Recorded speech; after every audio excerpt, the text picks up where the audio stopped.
Hello everyone, welcome back to our channel Prayas education institute. आज हम पढ़ने वाले हैं हमारा एक नया चैप्टर क्लास 11th का भी। क्लास 11th का चैप्टर नंबर 6 जिसका नाम है अकाउंटिंग इक्वेशन। बड़ा ही इंपॉर्टेंट चैप्टर आपकी अकाउंटिंग जहां से स्टार्ट होते हैं। डबल एंट्री सिस्टम के लिए एक बेसिक कंसेप्ट जो आपको तैयार करनी है, उसका जो बेस तैयार होगा आपके अकाउंट का, वो इस चैप्टर से ही होगा भी। और ये हमारा चैप्टर का नाम है अकाउंटिंग इक्वेशन। तो अकाउंटिंग इक्वेशन को समझने से पहले हम कुछ कंसेप्ट है हमारे पास, उनको समझते हैं, जैसे एसेट्स, लायबिलिटी एंड इक्विटी। वैसे तो हमने एक कंसेप्ट जो है हमारा जो टर्मोलॉजी का चैप्टर था उसमें काफी डिटेल में डिस्कस करी थी, लेकिन एक बार फिर आपको रिवाइज करवाई जाती है ताकि हम अकाउंटिंग इक्वेशन में इसमें कहीं भी कंफ्यूज ना हो। तो सबसे पहले देखिए एसेट्स क्या होती हैं। यानी कि एसेट्स होती हैं आपकी संपत्तियां। और संपत्ति मीनिंग क्या होगा? Resource owned by the business, यानी कि वो संसाधन जो बिजनेस के ओनरशिप जिसके ऊपर है, जिस ओनर्स जिन भी रिसोर्सेज के ऊपर बिजनेस की ओनरशिप है, उसको क्या बोलेंगे? एसेट्स। जैसे कोई भी आपके पास है भी assets are the resource owned by the business, वो रिसोर्स हैं जो आपके बिजनेस ने क्या किए हैं भी ओन है, जिनके ऊपर उसका स्वामित्व है, जिसके ऊपर उसका अधिकार है, मालिकाना हक है। और as a result of the past transaction वो आपके पास कैसे आएंगी? या तो उनके पास कोई पास्ट ट्रांजेक्शन का इफेक्ट होगा। पास्ट ट्रांजेक्शन का इफेक्ट का मतलब क्या है यहाँ पे कि मान के चलिए हमने क्या किया अभी, कोई किसी को गुड्स सोल्ड किया है, किसी कस्टमर को हमने गुड्स सोल्ड किया, तो वहां से हमारी पेमेंट आएगी। तो हमारे लिए एसेट्स है, तो या तो पास्ट ट्रांजेक्शन का रिजल्ट होगा, या फिर हम क्या कर रहे हैं, इकोनॉमिकल बेनिफिट्स के लिए हमने एसेट्स को परचेज किया। जैसे हमने बिल्डिंग या प्लांट मशीनरी को परचेज किया, तो क्यों परचेज करते हैं? उसको फ्यूचर के बेनिफिट्स लेने के लिए। Are expected flow into the business, यानी कि या तो वो चीजें आ रही है बिजनेस में, जा रही है, लेकिन उसके दो ही रीजन हो सकते हैं। पास्ट इफेक्ट भी हो सकता है उसके ऊपर, या फिर उसके फ्यूचर की एक्सपेक्टेशन हो सकते हैं। प्रॉफिट कमाने के लिए वो एसेट्स परचेज करते हैं। अब देखो, इसके दो ही रीजन। एसेट्स हम क्यों लेते हैं? इकोनॉमिक बेनिफिट्स के लिए। एसेट से हमें क्या क्या मिलेगा? इकोनॉमिकल बेनिफिट्स मिलेगा। जैसे हमारे पास प्लांट मशीनरी है, हमारी बिल्डिंग है, वो हमें रेंट देगी, प्लांट मशीनरी से प्रोडक्शन होगा भी, ठीक है। तो वो सारी चीजें result of past transaction. Assets कैसे क्रिएट की जा सकते हैं? किसी पास्ट ट्रांजेक्शन का रिजल्ट हो सकता है। जैसे भी बताया कि किसी कस्टमर को सेल किया था, वहां से हमें क्या होगा? रिकवरी मिल गया, अमाउंट आपको रिसीव हो रहा है, तो आपके लिए पास्ट ट्रांजेक्शन का इफेक्ट हो सकता है। रिसोर्स ऑन, ये वो आपके संसाधन है जिसके ऊपर क्या है?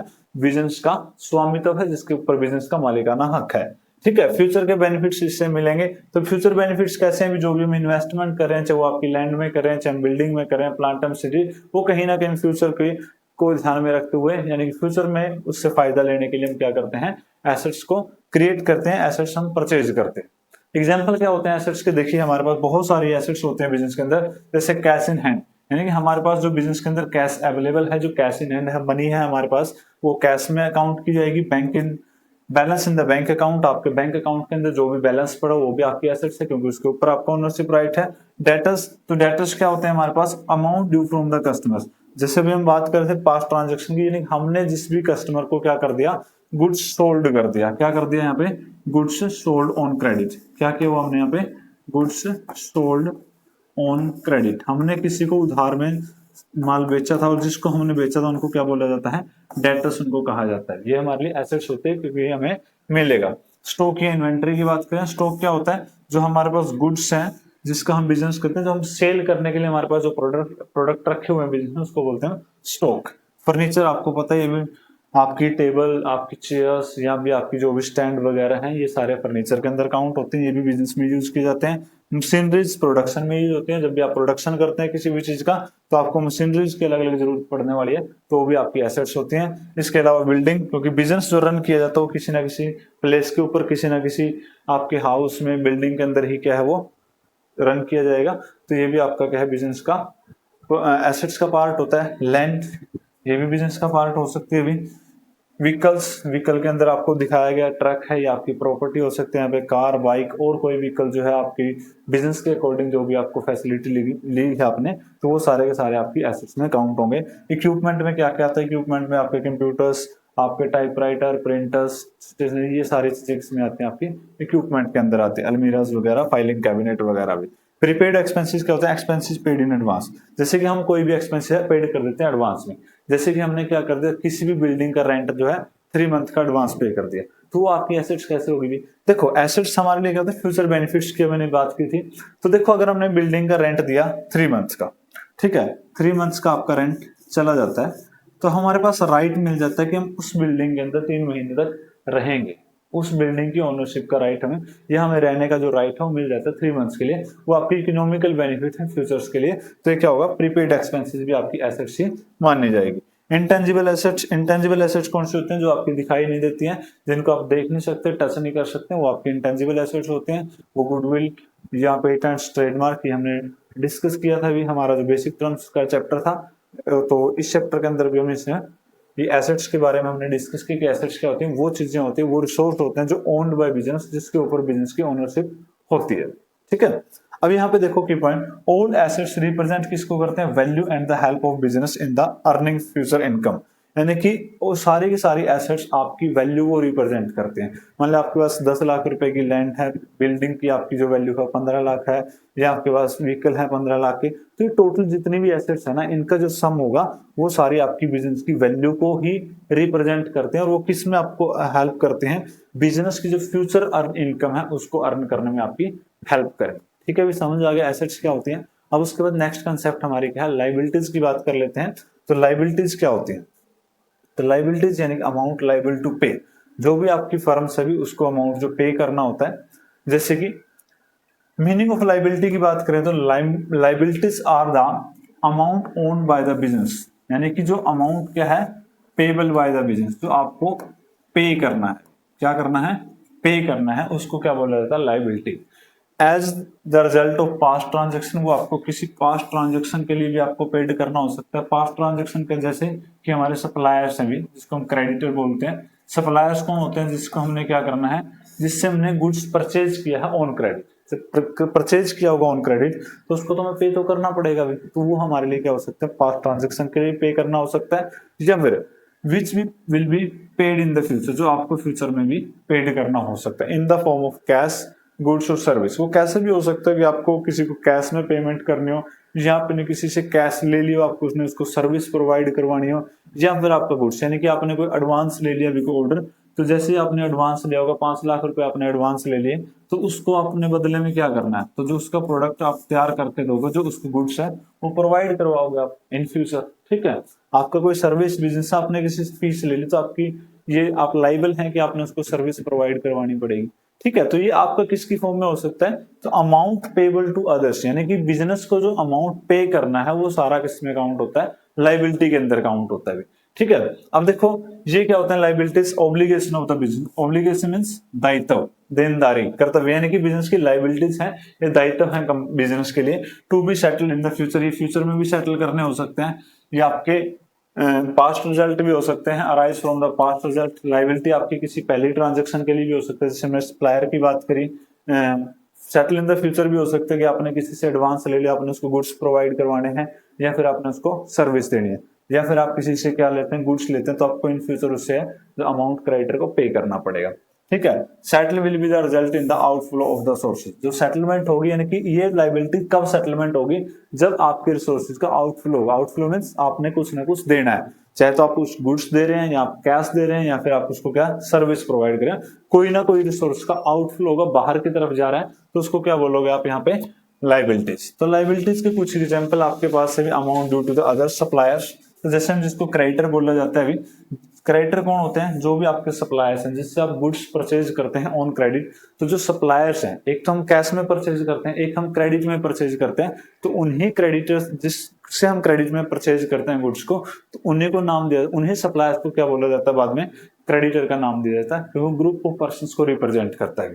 ठीक है, आउटस्टैंडिंग एक्सपेंसेस क्या होते हैं, expenses incurred but not paid, यानी आपके जो खर्चे हो तो चुके हैं, but yet not to be paid, लेकिन आपने पे नहीं करे। फॉर एग्जांपल सैलरी, यानी एम्प्लॉय क्या है, भी मान के चलिए मार्च का मंथ है, मार्च में किसी एम्प्लॉय ने काम किया, तो मार्च की सैलरी उसकी जानी चाहिए, बट मार्च की जो सैलरी नहीं पे की, अप्रैल में भी नहीं पे की, जून में भी नहीं पे की, तो क्या आउटस्टैंडिंग एक्सपेंस, यानी एक्सपेंसेस तो हो चुके हैं। जैसे रेंट हो सकता है, हम किसी बिल्डिंग में, जो बिजनेस की बिल्डिंग है जहाँ पे हमारा बिजनेस रन कर रहे हैं, उसका जो रेंट है हमने 2 महीने का नहीं दिया, तो वो क्या है, बिजनेस का जो एक्सपेंसेस होने का टाइम है, ड्यू तो हो चुके हैं खर्चे, जैसे वो मंथ आया तो ड्यू तो हो चुका है, बट आपने पे नहीं किया। वही सैलरी की बात है, वही इलेक्ट्रिसिटी बिल की है, इलेक्ट्रिसिटी बिल जो है वो आपके हर मंथ के एंड में क्या होगा, ड्यू कर दिया जाता है, बट आप उसको पे चाहो तो इमीडिएटली कर दो, या फिर 2 महीने बाद करोगे, तो किस में काउंट हो जाएगा, आउटस्टैंडिंग एक्सपेंसेस, एक्सपेंसेस पे ड्यू बट नॉट पेड।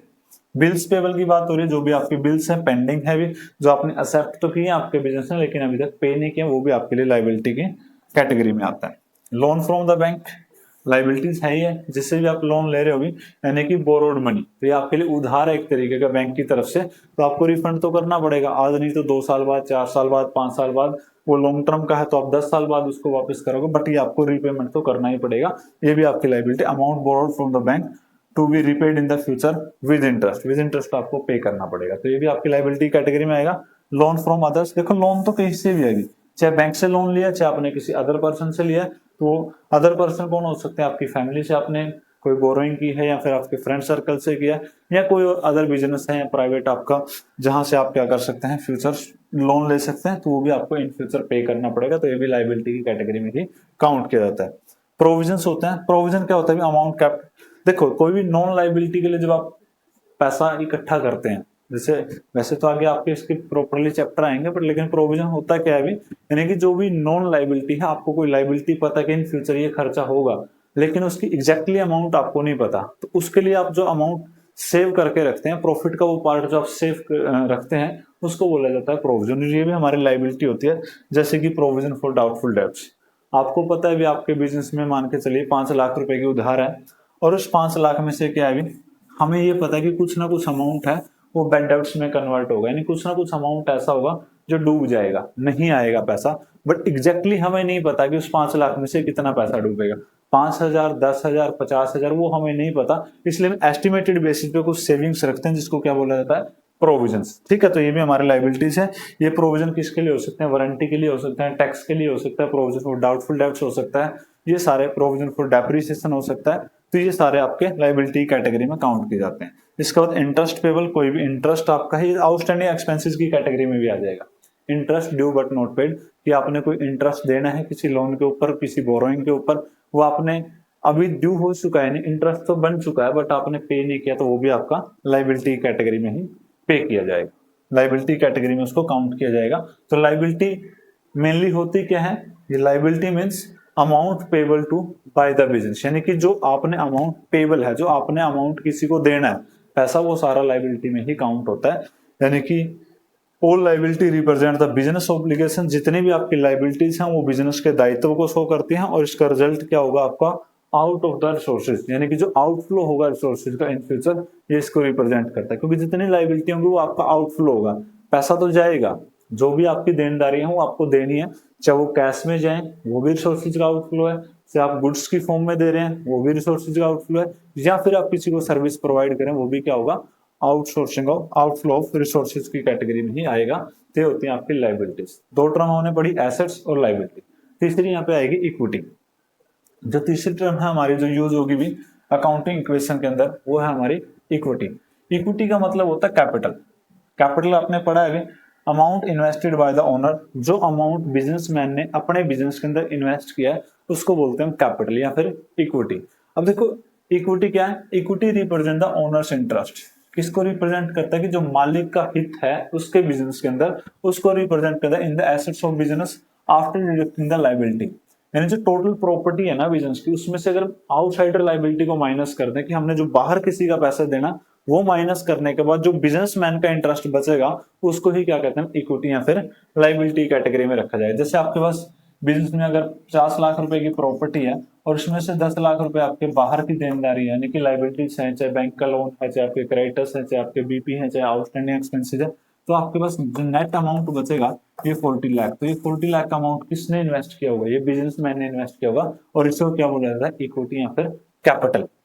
अब देखो एक बार यहाँ पे मीनिंग दिया हुआ है, equity is the interest to the owners in the assets of the business, it is the claim of the owners after all liabilities has been paid. ये आपका इंटरेस्ट आपके बिजनेस के अंदर, आपके मालिक का जो इंटरेस्ट है, जो हित है, जो हिस्सा है, उसको रिप्रेजेंट करता है, किसका, जितने पूरी की पूरी एसेट्स पे क्लेम करेगा बट लायबिलिटीज पे करने के बाद। जो भी लायबिलिटी टोटल एसेट्स हैं बिजनेस की, उसमें से अगर मैं लायबिलिटीज को पे कर दूं तो उसके बाद जो बचेगा वो सारा हिस्सा किसका होगा, वो ओनर का ही होगा, मालिक का होगा, बिजनेसमैन का होगा, तो उसको ही क्या कहते हैं, इक्विटी या फिर कैपिटल।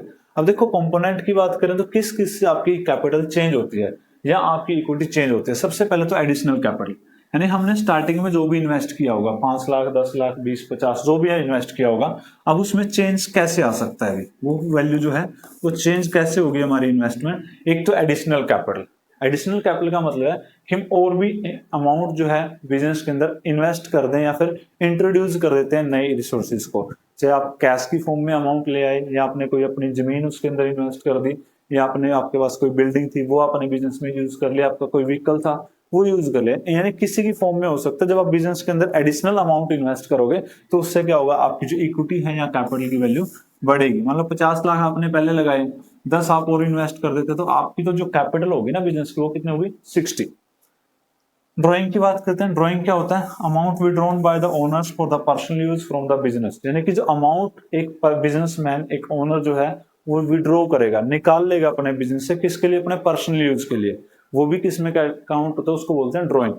तो जैसे ही ड्राइंग होगी, देखो ड्राइंग्स आपकी कैश में भी हो सकते हैं, गुड्स में भी हो सकते हैं। आप ड्राइंग्स की जरूरत क्यों पड़ती है, मान लो हमारा इतना लंबा चौड़ा बिजनेस है भी और हमें अमाउंट पैसे की जरूरत पड़ जाती है 10,000 20,000 50,000, तो हम किसी और से लेने की बजाय क्या करते हैं, अपने बिजनेस से ही विड्रॉ कर लेते हैं। तो अगर एक बिजनेसमैन अपना अमाउंट विड्रॉ करेगा बिजनेस से, तो उसकी जो कैपिटल है, जो उसने इन्वेस्ट किया था पैसा, वो कहीं ना कहीं डिक्रीज हो जाएगा। इसलिए जो ड्राइंग है वो आपकी कैपिटल को क्या करती है, डिक्रीज करते हैं। यही हमारे अकाउंटिंग क्वेश्चन में चीजें हमें पढ़नी है। एडिशनल कैपिटल से जो आपकी इक्विटी है वो इंक्रीज होगी भी, ड्राइंग से डिक्रीज होगी। रिवेन्यू की बात करें, अगर आपके पास कोई इनकम आती है तो उससे आपकी इंक्रीज होगी। Income earn by the business from the normal operation of the resources, यानी कि आपके नॉर्मल ऑपरेशन से जो आपके पास अमाउंट आता है। नॉर्मल ऑपरेशन क्या होता है, जो बिजनेस की नॉर्मल एक्टिविटी है, जैसे कि आपका सेल हो गया, आपकी कमीशन है, डिस्काउंट रिसीव हो गया, तो इन चीजों से जो नॉर्मली आपकी ऑपरेट करते हैं आप बिजनेस चीज के लिए, तो वहां से जो इनकम जनरेट हो रही है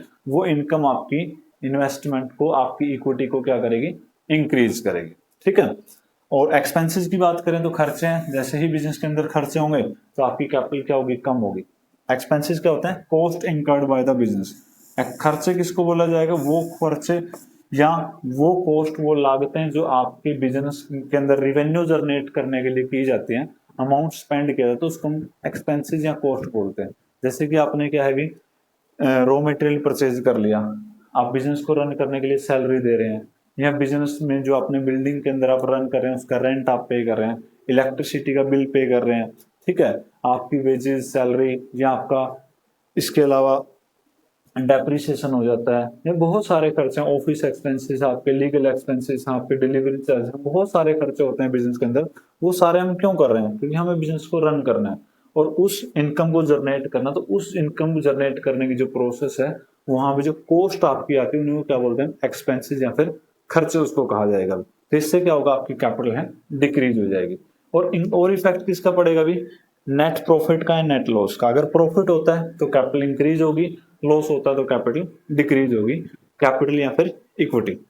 ठीक है भी, तो 6 आपके पास क्या है, ओपनिंग कैपिटल यानी ओपनिंग इक्विटी क्या होता है, जो हमने स्टार्टिंग में इन्वेस्ट किया, किस किस से चेंज होगा। एडिशनल कैपिटल की बात करें तो इंक्रीज कर देगा, ड्राइंग की बात करें तो डिक्रीज करेगा, रेवेन्यू इंक्रीज करेगा, आपके जो एक्सपेंसेस है वो डिक्रीज करेंगे इक्विटी को, नेट प्रॉफिट इंक्रीज करेगा, और जो नेट लॉस है वो क्या करेगा, डिक्रीज करेगा। ठीक है, तो उसके ये हमने यहाँ पे प्रोसेस भी दिखाई है, opening capital, additional capital, revenue, expenses, ये क्लोजिंग इक्विटी के बराबर आ जाएगा। अब यहाँ पे देखिए भी, यहाँ पे की पॉइंट्स भी वही दिए गए हैं कि इक्विटी को इंक्रीज क्या क्या करता है, एडिशनल कैपिटल और रेवेन्यू या फिर प्रॉफिट। डिक्रीज क्या करेगा, ड्राइंग, एक्सपेंसेस और लॉस। 3 ही चीजें आपकी जो इंक्रीज करेंगे, 3 ही चीजें आपकी जो डिक्रीज करेंगे। और equity is the true ownership of the business, यानी कि जो असली जो मालिकाना हक होता है वो क्या होता है, इक्विटी ही होती है। यानी कि जितना पैसा हमने इन्वेस्ट किया ना, वही हमारा मालिकाना हक है, वही वास्तव में क्या है, स्वामित्व है, वही हमारा ओनरशिप होता है। ठीक है, अगर हमने पैसा नहीं लगाया तो हमारी ओनरशिप किस चीज की, जो इन्वेस्ट किया वही तो हमारी ओनरशिप है। देखिए यहाँ पे यही चीजें आपको बार बार दिखा रखे हैं कि increase equity, additional capital, revenue या प्रॉफिट, डिक्रीज करते हैं ड्राइंग या एक्सपेंसेस और लॉसेस। यहाँ पे अब हम बात करते हैं, ये हमारी 3 टर्म्स हैं जो हमें बार बार देखने को मिलेंगे अकाउंटिंग इक्वेशन में। 3 टर्म्स के ऊपर ही पूरा जो चैप्टर है ये बेस्ड है। अगर ये चीजें आपकी क्लियर हैं तो आप बड़ी आसानी से इस चैप्टर को कर लोगे। बड़ा आसान सा चैप्टर है आपके पास ये। अब देखिए, अकाउंटिंग इक्वेशन को समझने से पहले एक बार हम बैलेंस शीट को देख लेते हैं। तो ये बैलेंस शीट होती है हमारी बिजनेस की, क्योंकि आप 11th क्लास में आए अभी तक आपने बैलेंस शीट को नहीं देखा है अभी, तो ये हमारी बैलेंस शीट होती है। बैलेंस शीट क्या दिखाती है, ये एक पार्टिकुलर पॉइंट ऑफ टाइम के ऊपर जो बिजनेस की एसेट्स और लाइबिलिटीज हैं उनको रिप्रेजेंट करती है। यानी कि एक आपका बैलेंस शीट ये क्या है, ये स्टेटमेंट है जो एक पार्टिकुलर पॉइंट ऑफ टाइम के ऊपर, यानी कि इसमें पीरियड का कोई इशू नहीं है। जैसे बैलेंस शीट हमारी कब बनाई जाती है, एज ऑन 31 मार्च, हमारी जो डेट होती है अभी वो होती है एज ऑन 31 मार्च। जो भी हमारे पास सेशन है, जैसे 26 की बात करें, देखो जनरली हमारी बैलेंस शीट 31 मार्च को ही बनती है। अभी कंपनीज के अंदर तो श्योर है कि बनेगा, बट जो आपकी सोल प्रोप्राइटरशिप का बिजनेस है वहां पे डिसाइड नहीं, मतलब फिक्स नहीं है कि 31 मार्च को बनाया जाए। लेकिन कंपनी के केस में अगर कंपनी एक्ट के अकॉर्डिंग देखोगे तो हमारा जो अकाउंटिंग पीरियड है वो 1 अप्रैल से 31 मार्च ही होता है, इसलिए बैलेंस शीट जो बनेगी आपकी 31 मार्च को ही बनेगी। अभी आपका ये काम नहीं, आपका काम है इस बैलेंस शीट को देखना भी। अब इस बैलेंस शीट के अंदर देखो क्या क्या दिखाया गया है। ये इसकी डेबिट साइड है, लेफ्ट साइड को हम डेबिट साइड बोलते हैं और राइट साइड को आप क्या बोलते हैं, क्रेडिट साइड। लेफ्ट को आप बोलोगे भी सॉरी क्रेडिट साइड, लाइबिलिटी है, और राइट साइड को आप बोलोगे डेबिट साइड, क्योंकि एसेट वाली साइड। अब यहाँ पे देखिए भी जो लाइबिलिटी साइड है यहाँ पे क्या क्या आएगा डेबिट साइड क्रेडिट साइड में, एक तो आपकी आएगी कैपिटल यानी कि इक्विटी की बात की थी हमने, और एक आएंगे आपकी लाइबिलिटीज यानी कि कैपिटल के अलावा जो अमाउंट हमें पे करना है, आउटसाइडर को जो पे करना है, अमाउंट पेबल टू अदर्स, वो सारा हमारा लाइबिलिटी के अंदर आता है। और एक साइड में दिखाया जाएगा भी जो टोटल एसेट्स है हमारे पास, कैश है, डेटर्स है, बैंक बैलेंस है, स्टॉक है, फर्नीचर, मशीनरी, लैंड, जो भी एसेट्स आपको दी गई है, और इनका जो सम आएगा दोनों साइड का इक्वल आएगा। ठीक है, चाहे आपका बिजनेस बहुत छोटा सा है, चाहे आपका बिजनेस बहुत बड़े स्केल पे काम कर रहा है, मल्टीनेशनल कंपनी के फॉर्म में आप काम कर रहे हैं, चाहे आप एक ये मान के चलिए कि आपकी एक छोटी सी करियाना की शॉप है, या बेशक एक रेडी वाला भी अगर बैलेंस शीट बनाए तो उसकी भी बैलेंस शीट आपकी हमेशा इक्वल रहेगी। यही चीज हमारी सबसे इंपॉर्टेंट है कि आपकी जो बैलेंस शीट है वो कभी भी अनबैलेंस होती नहीं, इक्वल रहेगी हमेशा, चाहे कितना भी छोटा बिजनेस है चाहे बड़ा बिजनेस है। और यहाँ से हमारी इक्वेशन बनेगी कि जो टोटल एसेट्स है हमारी, जितनी भी एसेट्स हमने एसेट्स की डेफिनेशन पढ़ी, उनका जो सम किसके बराबर होगा, कैपिटल प्लस अदर लाइबिलिटीज। तो इक्वेशन हमारी क्या है भी, ये अकाउंटिंग इक्वेशन आ गई। अब देखिए अकाउंटिंग इक्वेशन क्या है, ये एक मैथमेटिकल ऑपरेशन है भी, एक्सप्रेशन है, रिलेशनशिप किसके बीच में दिखाता है, एसेट्स के बीच में, लाइबिलिटीज के बीच में एंड इक्विटी के बीच में। तो एक ऐसा मैथमेटिकल एक्सप्रेशन जो किस किस के बीच में रिलेशन दिखाएगा, एसेट्स, लाइबिलिटी एंड इक्विटी, तीन ही चीजें हमने पढ़ी है, तीनों के बीच में रिलेशन दिखाएगा। अब होता क्या है कि accounting equation show that the total assets of a business is are financed by the liabilities borrowed and equity owners fund. यानी जो टोटल एसेट्स आपके बिजनेस की वो कहां से फाइनेंस की गई है, वो आई कहां से है, वो दो ही जगह से आएंगे भी, या तो किसी से हमने उधार लिया होगा पैसा, वहां से हमने एसेट्स परचेज की होगी, या फिर पैसा जो है ओनर ने लगाया होगा, दो ही हमारे पास सोर्स है। ठीक है, तो इसलिए जो टोटल एसेट्स आपके बिजनेस की हैं वो किसके बराबर होंगी, assets equal to liabilities plus equity. Liability means outsider payable, जो आपने किसी और से पैसा लिया वो लाइबिलिटीज का पार्ट होगी, इक्विटी मींस जो आपका खुद का पैसा। इन दोनों का जो सम है वो हमेशा ही टोटल एसेट्स के बराबर रहेगा, और यही चीज आपकी अकाउंटिंग इक्वेशन कहती है। और इस चैप्टर के अंदर कुछ भी नहीं, सिर्फ हमें यही चीज यही इक्वेशन हमें प्रूव करनी है पूरे चैप्टर के अंदर, चाहे कितनी बड़ी ट्रांजेक्शन हो, छोटी ट्रांजेक्शन हो, सारी टाइप की ट्रांजेक्शन हम यहाँ पे करेंगे, और इसी इक्वेशन को हमने बैलेंस करना। इक्वेशन क्या है, total assets is always equal to the capital plus other liabilities. Equity को क्या बोलोगे आप, कैपिटल, लाइबिलिटीज अदर लाइबिलिटीज इसको बोल सकते हो। बेसिक फॉर्मूला क्या रहेगा, assets equal to liability plus equity. यही चीज है जो आपको बताई गई है। एग्जाम्पल ऑफ एसेट्स आप कर चुके हैं बहुत पहले, लाइबिलिटीज के एग्जाम्पल आप कर चुके हैं, अभी इक्विटी के बारे में आपने डिस्कस कर लिया था।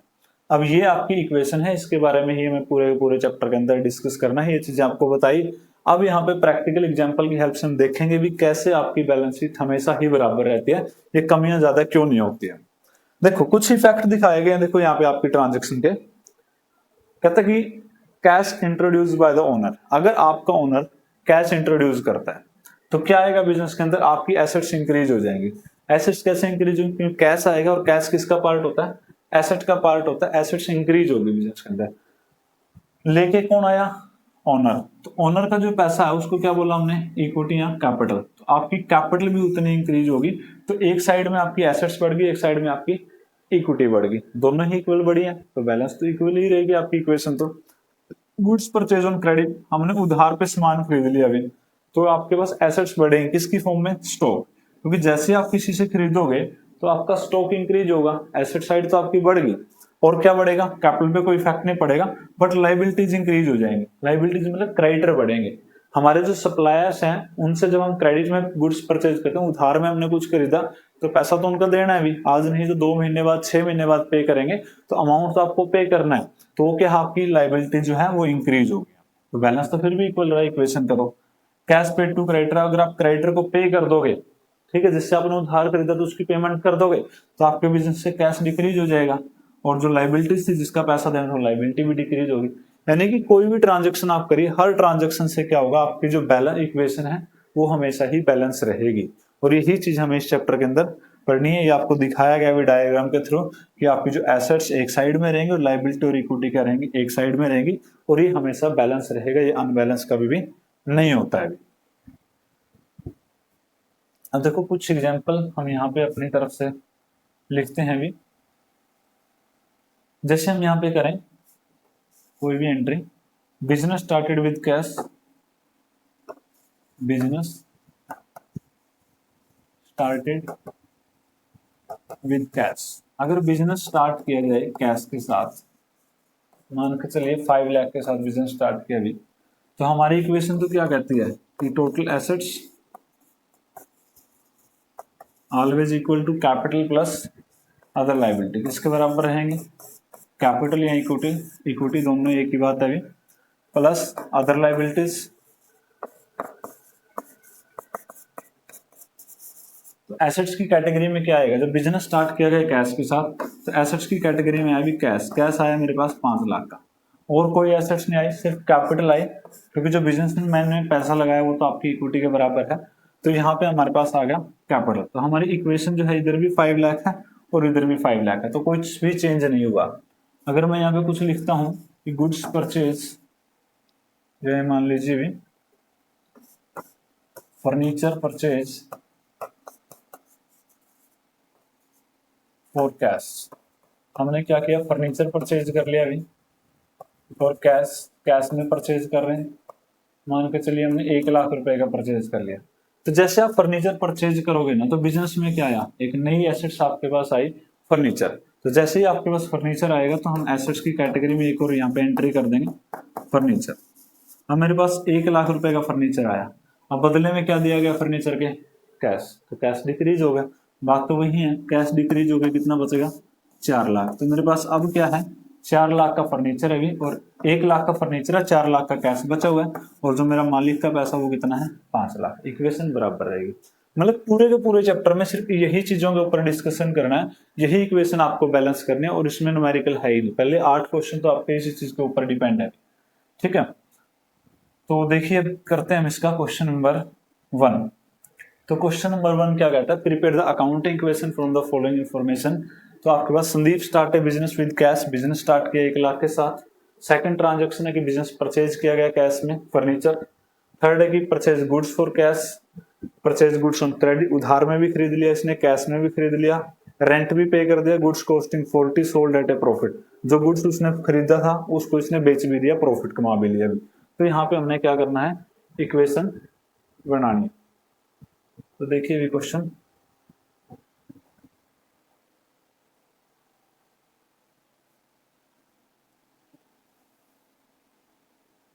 देखिए हमारी इक्वेशन क्या कहती है, सबसे पहले तो टोटल एसेट्स इसके इक्वल होगी कैपिटल प्लस लाइबिलिटी। पहले हम ये इक्वेशन लिख लेते हैं। अब यहाँ पे जो पहली ट्रांजैक्शन है कि Sandeep start a business with cash, Sandeep ने बिजनेस स्टार्ट किया अभी, तो एसेट्स कौन सी आपके पास आई, कैश। कितने का बिजनेस स्टार्ट किया, 1 लाख। कैपिटल हमारे पास कितनी आई, 1 लाख। 1 लाख रुपए आपके कैपिटल के आ जाते हैं, तो इस ट्रांजेक्शन से आपके ऊपर ये इफेक्ट पड़ा कि बिजनेस में कैश आया 1 लाख, आपकी कैपिटल इंक्रीज होगी 1 लाख से, तो इक्वेशन आपके बराबर है, इधर भी 1 लाख और इधर भी 1 लाख। दूसरी जो ट्रांजेक्शन इसने की, परचेज फर्नीचर फॉर कैश, तो फर्नीचर जब इसने परचेज किया तो आपके पास एक नई एसेट्स यहाँ पे आ गई, फर्नीचर। अब एसेट्स परचेज करने से तो आपकी कैपिटल पे तो कोई इफेक्ट नहीं पड़ा, ठीक है, उसका तो पैसा उतना ही है, ना ये कम हुआ ना ये ज्यादा हुआ। फर्नीचर कितने का परचेज किया अभी? 5000 का। अब जो कैश है वो कितना डिक्रीज हुआ? 5000, क्योंकि कैश में खरीदा गया तो आपका फर्नीचर आ गया, तो कैश कितना बचेगा आपके पास? 95 प्लस फर्नीचर कितना हो गया? 5000। ये तो इक्वेशन आपकी उतनी है।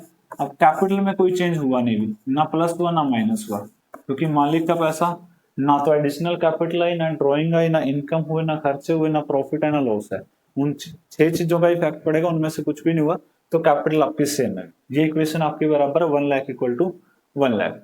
थर्ड है यहाँ पे transaction purchase goods for cash. Goods means stock. हमने जो स्टॉक परचेज किया तो एक और हमारे पास एसेट आई जिसका नाम है स्टॉक हमारे पास, और कैश में खरीदा गया 20,000। देखो एक नई ट्रांजेक्शन हमारे पास एसेट्स कौन सी जुड़ी? स्टॉक 20 के। अब जाएगा क्या? कैश, क्योंकि कैश में परचेज किया गया तो कैश आपका डिक्रीज होगा। और नई इक्वेशन देखिए क्या बनेगी। कैश हमारे पास बचा हुआ है 75,000 का, फर्नीचर पे कोई इफेक्ट नहीं पड़ा अभी, ना आपका कुछ कम हुआ ना ज्यादा हुआ। फर्नीचर 5 का था वो ऐसे के ऐसे पड़ा हुआ है। स्टॉक हमारे पास 20 का है, और कैपिटल की जो वैल्यू आपके पास है उसमें भी कोई चेंज नहीं हुआ। कैपिटल भी हमारे पास क्या है? 1 लाख की थी, 1 लाख ही है। 75 प्लस 5 80, 80 प्लस 20 1 लाख, ठीक है, इक्वेशन बराबर है। फोर्थ है गुड्स परचेज ऑन क्रेडिट। अभी जो गुड्स परचेज किए, अब कैश में नहीं परचेज किए, अब क्या उधार में हमने किसी से कुछ खरीदा हमारे सप्लायर से। तो देखो जब उधार में खरीद रहे हो तो कैश पे तो कोई फर्क नहीं पड़ेगा, कैश तो एज इट इज रहेगा, ना फर्नीचर पे कोई इफेक्ट आएगा, बट स्टॉक तो बढ़ेगा, चाहे हम कैश में परचेज करें चाहे हम क्रेडिट में। तो 36,000 का हमने क्या है स्टॉक और परचेज कर लिया, तो हमारे पास स्टॉक की वैल्यू बढ़ जाती है, ठीक है, और कैपिटल पे कोई इफेक्ट नहीं पड़ा। अब एक नई लाइबिलिटी इंक्रीज होगी जिसका नाम है क्रेडिटर, ठीक है, हमारे पास क्या आ गई? क्रेडिटर। क्रेडिटर कौन होते हैं? सप्लायर होते हैं जिससे हम उधार में कुछ गुड्स परचेज करते हैं, और कितने का परचेज किया अभी उधार में? 36,000 का, ठीक है। और इक्वेशन हमारे पास क्या आगे बढ़ के 75 का कैश अवेलेबल है, 5 का फर्नीचर है अभी, 56 का हमारे पास हो जाता है स्टॉक, कैपिटल हमारे पास अभी भी 1 लाख की है, और 36 के हमारे पास हो जाते हैं क्रेडिटर। तो राइट साइड का सम तो हमारा 136 है, और इसका सम भी कितना 80 प्लस 56 कितना हो जाएगा? 136। इक्वेशन हमारी क्या है? बराबर है। उसके बाद कहता paid for rent. Rent paid किया, तो रेंट पेड करना क्या हमारे लिए? एक्सपेंसिस है, खर्चा है। अब खर्चे होंगे तो कैपिटल क्या होगी? डिक्रीज होगी। तो यहाँ पे जब रेंट पेड वर्ड यूज किया, पेड का मतलब क्या? दिया गया है, यानी कि कैश ही दिया हुआ आपने, तो कैश तो आपके पास से गया अभी। फर्नीचर सेम है, स्टॉक पे कोई इफेक्ट नहीं पड़ा, बट कैपिटल डिक्रीज हो जाएगी 700 से। जो आपके क्रेडिटर्स हैं उसके ऊपर भी आपको कोई इफेक्ट नहीं पड़ेगा, तो आपके पास नेट इफेक्ट क्या आया? 74,300 कैश अवेलेबल है, 5,000 फर्नीचर, 56 का आपके पास स्टॉक है अभी, और 1 लाख यहाँ पे 99,300 ये आपके पास क्या है? कैपिटल की वैल्यू है, और 36 आपके पास अभी भी क्या है? क्रेडिटर, ठीक है। अब उसके बाद भी एक और ट्रांजेक्शन है, goods costing 40,000 sold at A profit of 20%। अब गुड्स कॉस्टिंग, गुड्स कितने का था? कहता जो सामान हमने 40 में परचेज किया ना, वो भी हमने सेल कर दिया किसमें? 20% प्रॉफिट के ऊपर। तो 40 का 20% हो जाता है 8,000। तो सेल कितने में किया? 48, और वो भी किसमें? कैश में। तो कैश हमारे पास कितना इंक्रीज होना चाहिए? 48 का। स्टॉक कितना कम हुआ? 40 का, और ये 8,000 क्या आ गया? प्रॉफिट। प्रॉफिट से क्या होगा? आपकी कैपिटल इंक्रीज हो जाएगी। तो देखिए भी कैश कितना आ जाएगा? 48,000, क्योंकि आपने 48 में सेल किया। फर्नीचर पे कोई इफेक्ट नहीं। स्टॉक कितना कम हो जाएगा अभी? स्टॉक हमारे पास कम हो जाएगा 40 का, क्योंकि 40 की कॉस्ट थी, हमने वो चीज 40 में ही खरीदी थी, बेशक वो हमने 48 में सेल कर, तो हमारे पास से कितने गए हो 40 के। प्रॉफिट कितना हो भी 8000, वो हमारे पास क्या आ जाएगा कैपिटल के अंदर ऐड कर दिया जाएगा, क्योंकि कैपिटल आपकी प्रॉफिट से इंक्रीज होती है। अब देखिए भी नई इक्वेशन बनाते हैं, क्या बनेगी, 0 है 3 2 7 4 11 एंड 2 1,22,300, 5 का फर्नीचर है भी। अब स्टॉक कितने का बचा हुआ है 16 का। यहाँ पे अगर लाइबिलिटी साइड की बात करें भी तो 1,07,300 प्लस 36, तो टोटल यहाँ पे कितना आया 36 एंड 7 143,300, और इधर कितना है अभी 122 प्लस 21, तो 143,300। तो हमारे इक्वेशन के है भी दोनों साइड बराबर, और यही चीज हमें दिखानी थी बस। इसी को बोला जाता है अकाउंटिंग इक्वेशन। आपको हर ट्रांजैक्शन का इफेक्ट दिखाना आपकी अलग अलग एसेट्स के ऊपर, कि कौन सी एसेट्स इंक्रीज होगी, कौन सी एसेट्स आपकी डिक्रीज होगी, कैपिटल पे क्या इफेक्ट पड़ेगा, लाइबिलिटी पे क्या इफेक्ट पड़ेगा। और कोई भी ट्रांजैक्शन आप करिए, आप फाइनली देखें क्या भी कि हमारी इक्वेशन बराबर है। जैसे ही आपकी इक्वेशन हो जाती है अनबैलेंस, अगर ये इक्वल ना रहे तो उसी एंट्री में समझ लेना कि हमारा क्वेश्चन गलत हो चुका है, क्योंकि किसी भी केस में ये चीज तो आपकी अनबैलेंस होगी नहीं। ठीक है, ये तो आपकी हमेशा बराबर रहेगी, लेकिन अगर आप जब भी क्वेश्चन करते हैं अगर ये बैलेंस नहीं आपका इक्वल आता तो समझ लेना कि क्वेश्चन आपका गलत हो चुका है। ठीक है, तो उम्मीद करते हैं क्वेश्चन आपको समझ आया होगा भी, और देखते हैं एक और क्वेश्चन हमारा, ताकि आप और चीजों को अच्छे से समझ पाए।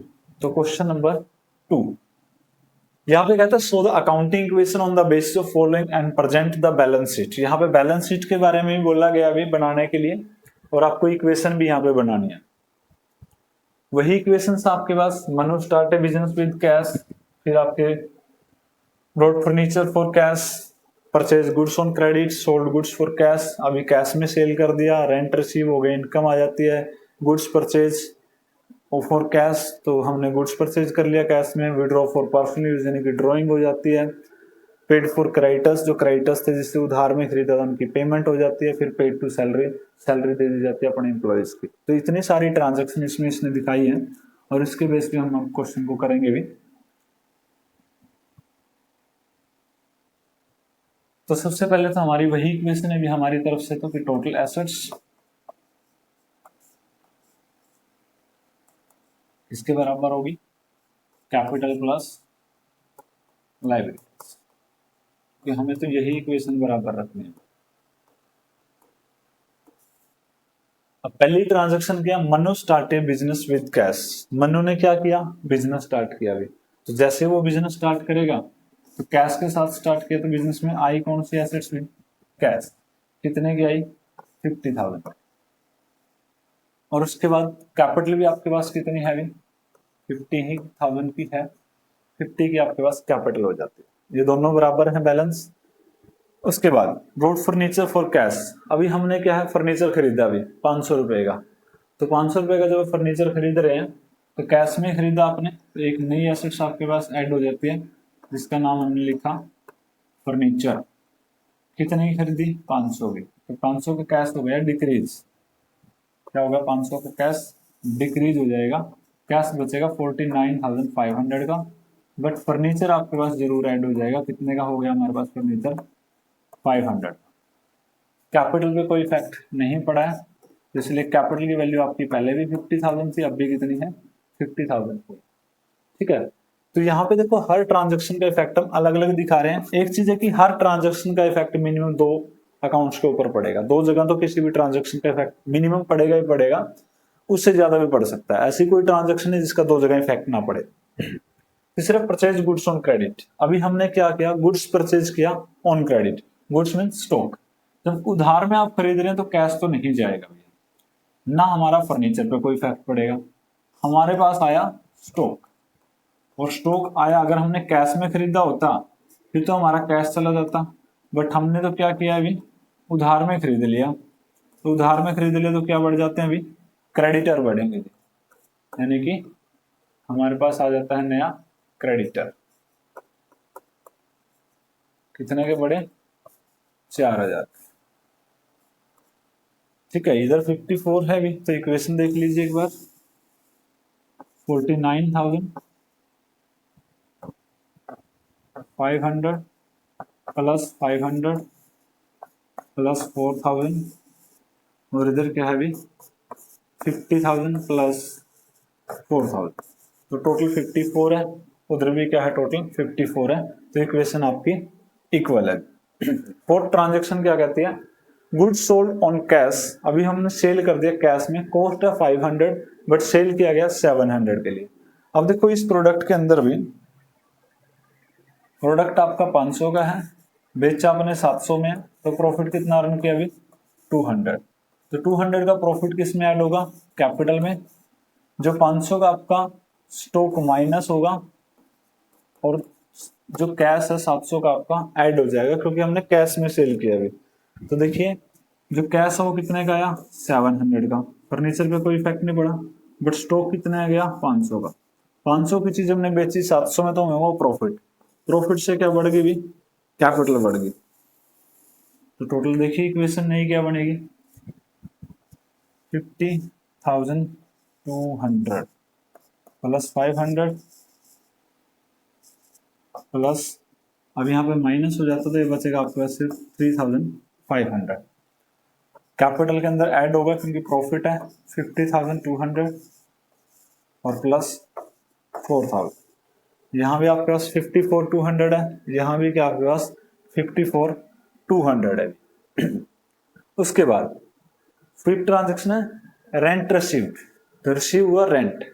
रिसीव होने का मतलब है कि पैसा आया भी, आया है तो किस में आया होगा, कैश की फॉर्म में। ऐड किस में करोगे, कैश में।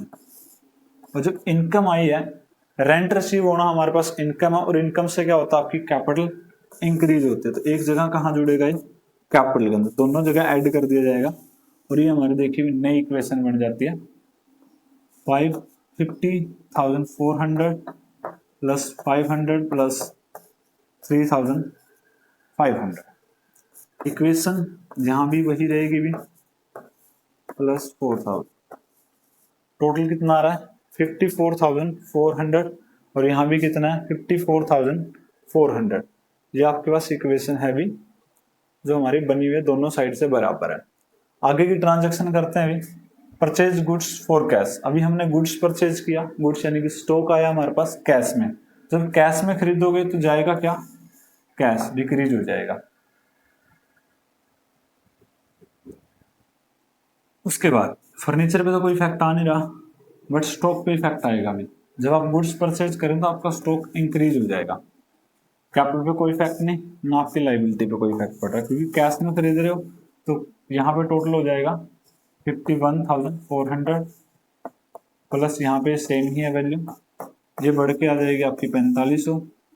यहाँ कोई चेंज नहीं हुआ, अभी सेम वैल्यू थी आपके पास 50,400, और यहाँ भी आपके पास 4,000।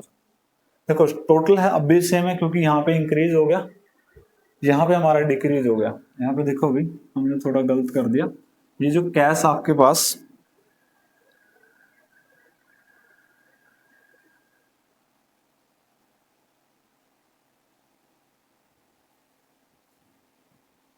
ये आपका भी डिक्रीज होगा, क्योंकि इसने गुड्स परचेज किया है।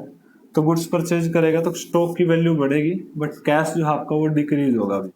और कैश कितना बचा आपके पास, क्या हो गया, कैश हमारे पास बचा भी 49,000।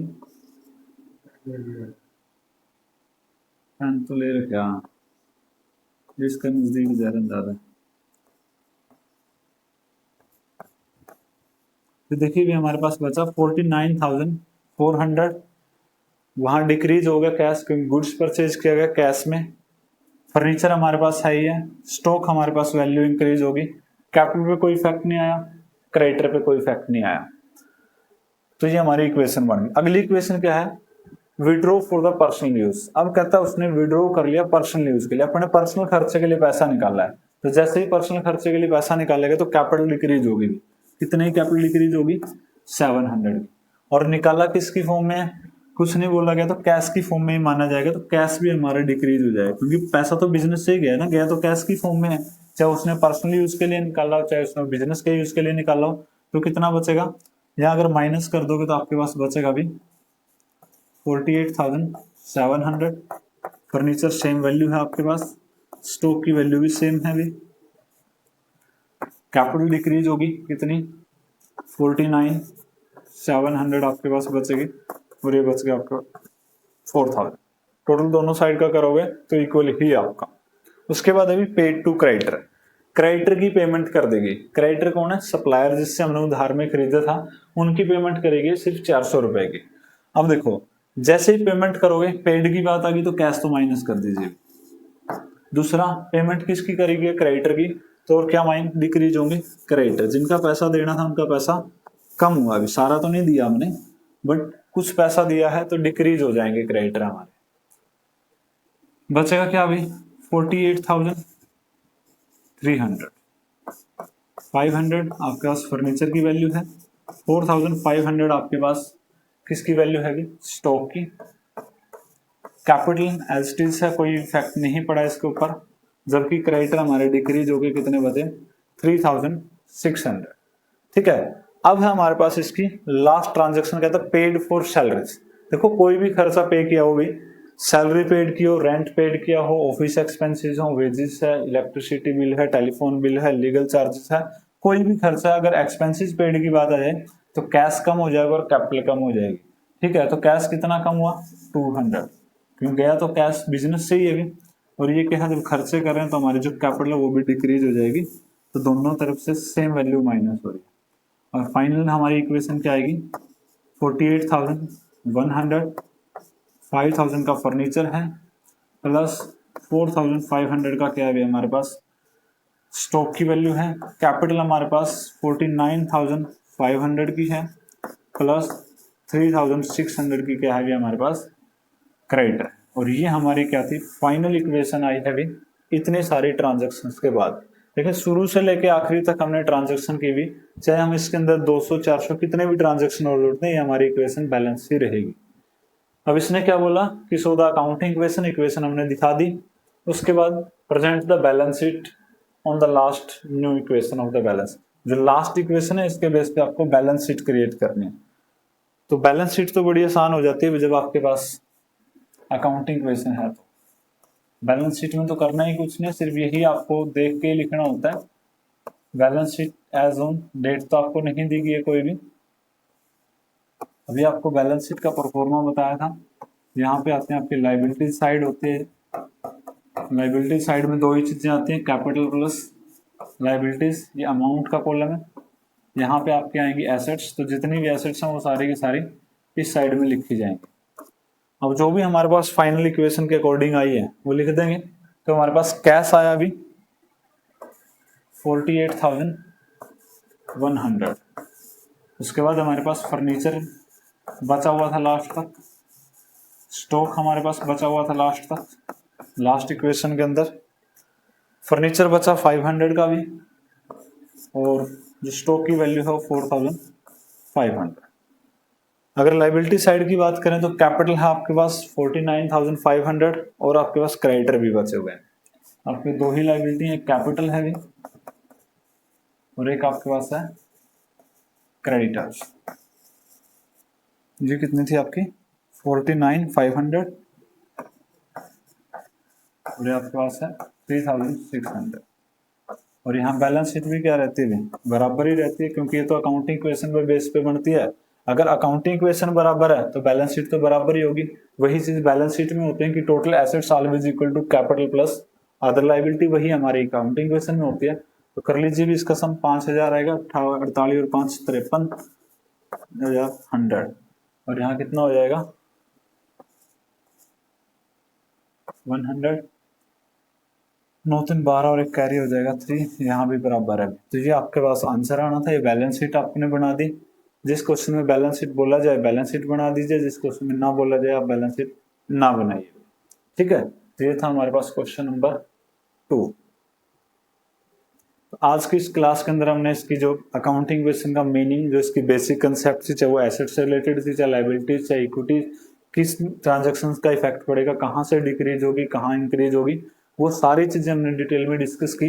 2 न्यूमेरिकल या प्रैक्टिकल क्वेश्चन भी हमने किए, जिससे आपको कुछ थोड़ी बहुत सारी चीज़ों का आपको अंदाजा हुआ कि किस तरीके से अकाउंटिंग वेसल में काम किया जाता है। तो आज की इस क्लास के अंदर हम इतना ही पढ़ेंगे, बाकी जो इसके प्रैक्टिकल प्रॉब्लम्स हैं वो नेक्स्ट क्लास के अंदर हम डिस्कस करेंगे। मिलते हैं नेक्स्ट क्लास में। Thanks for watching, thanks for supporting.